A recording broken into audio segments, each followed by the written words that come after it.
guys, what's up to Bookish Rants with Zoe. Today is the first episode, and honestly this episode is just going to be about why I started Booktube and overall just some things about me that can help you get to know me. But first, let's roll the intro.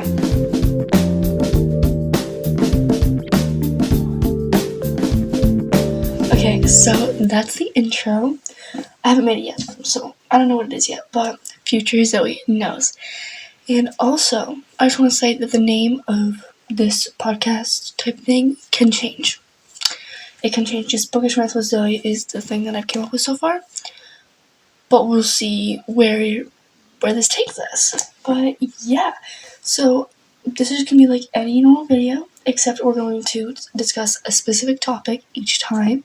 So today we're talking about why I started Booktube. Another time we might talk about my opinions on TBRs, my opinions on booktok, reacting to booktok reviews, things like that. So without further ado, let's get on to why I started booktok.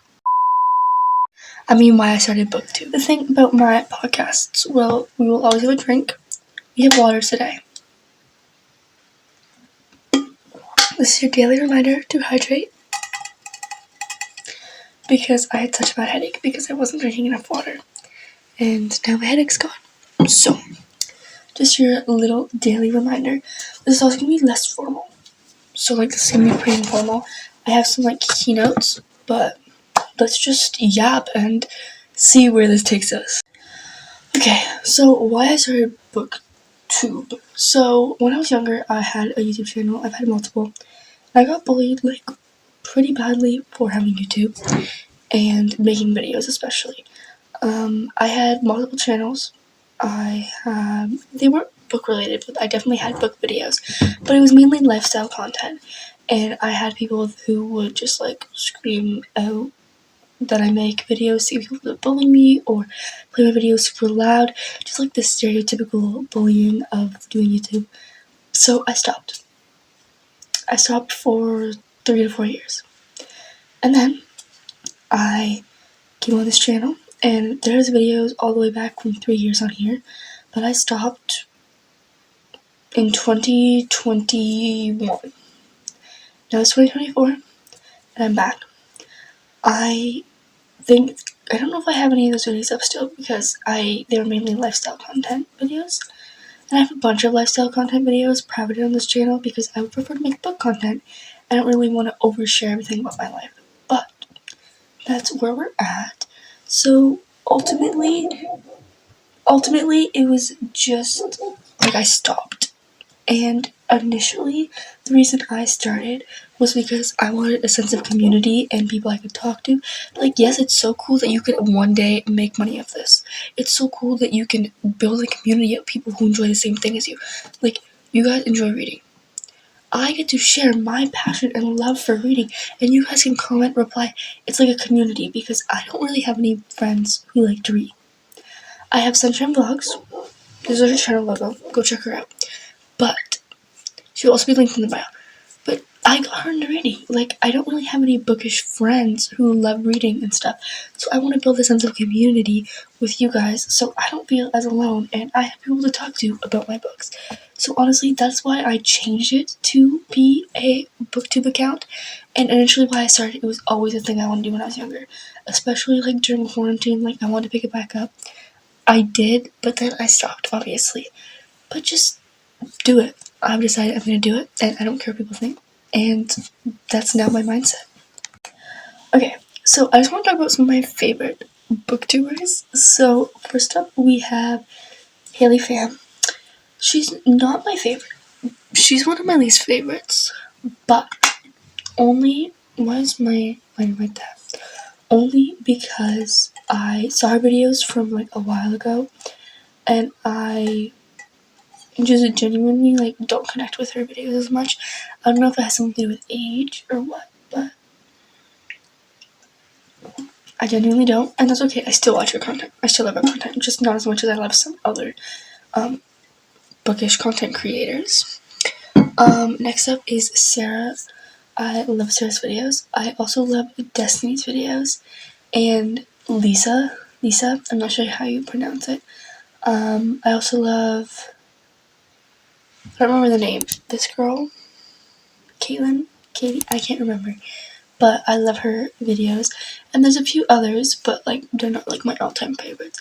But I genuinely do love watching book content, and that's also something that like stemmed with me wanting to create book content for you guys, because I enjoy watching it. So I know someone enjoys watching it because I do. It's proof. And honestly, I love reading. I love making things about books, talking about it. So it's just a way for me to express my passion without bugging all of my friends every single day, and my family, peers, everything like that. Alright, now let's talk about some things about me and my personal preferences with books. But first, a drink. Drink your water. That's really cold. That's nice.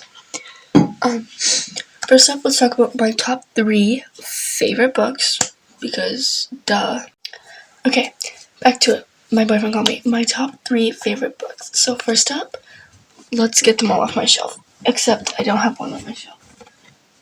First up is this book, No Peeking. Next up, no peeking, guys. Don't peek. Anyways, we'll start with the book that, this is not in any order.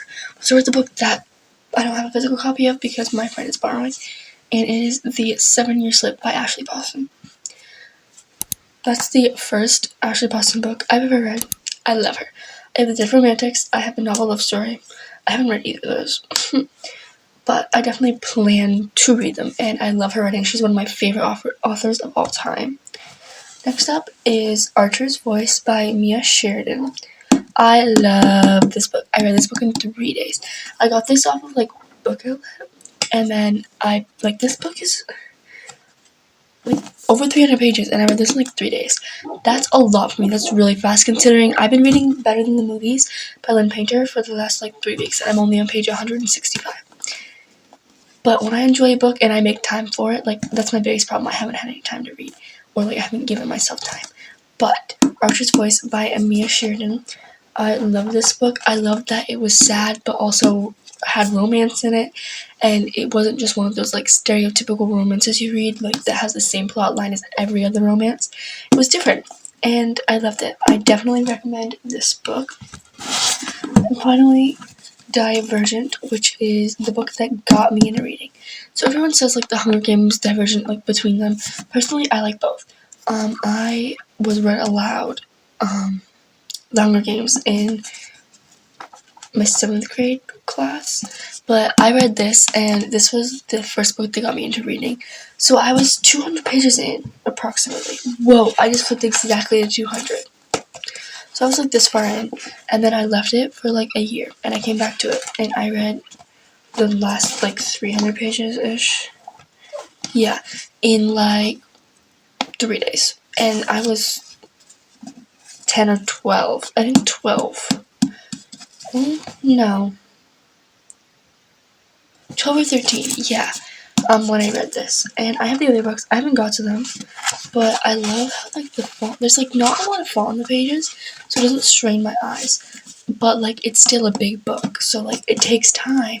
Even though there's less font on the pages, it like makes up for it in the end. And also, it's floppy. It doesn't smell very good though. I'm gonna go Archer's Voice, let's see. Oh, this one smells good. But genuinely love both of these books. And then, a side mention is I love the Shadow Me series. I'm on the 3rd book, Ignite Me, but I have not started it yet because I have so many other books that I want to read. Alright, let's talk about these 3 books that I want to read, and let's get them.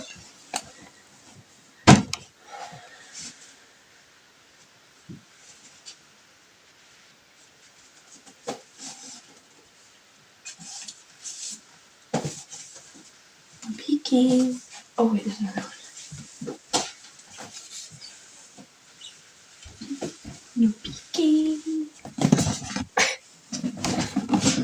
Okay, so first book is my current read, which is Better Than the Movies by Lynn Painter, because Nothing Like the Movies came out, and all the spoilers of this book came out. And I was sick of hearing about Wes Bennett without knowing about him myself. I'm on page 164 of this, chapter 7. And I actually will be having a reading vlog come out of me reading this. So make sure to stay tuned for that, guys, because it's going to be a good one. I've actually got some really good clips so far for it. The next book is Powerless by Lauren Roberts. I know, guys, I haven't read this. But look how small the text is. And it's hardcover. Something about me, I hate hardcovers. My boyfriend got me this book.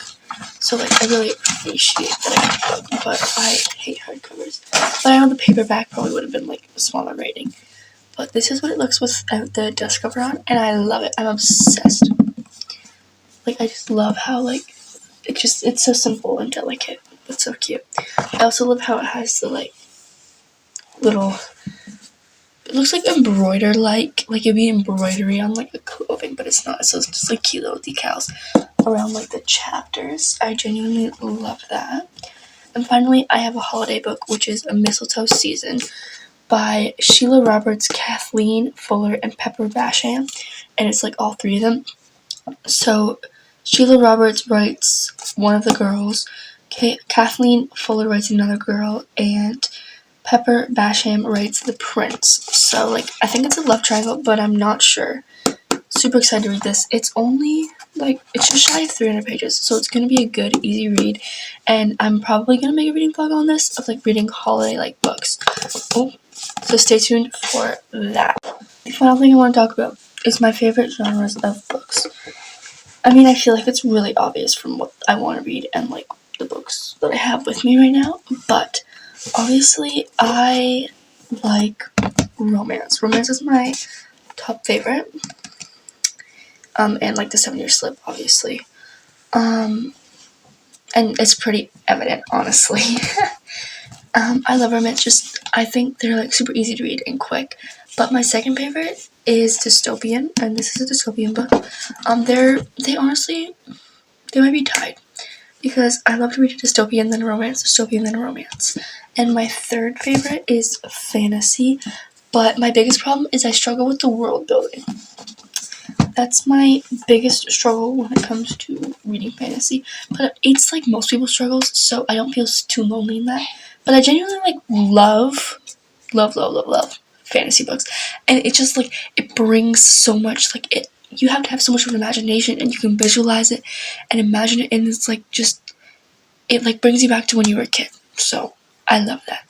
But anyways, that is the end of episode 1 of Zoe's Bookish Rant. Again, this could change, but I think this is a pretty good episode, and I will see you guys in 2 weeks for episode 2.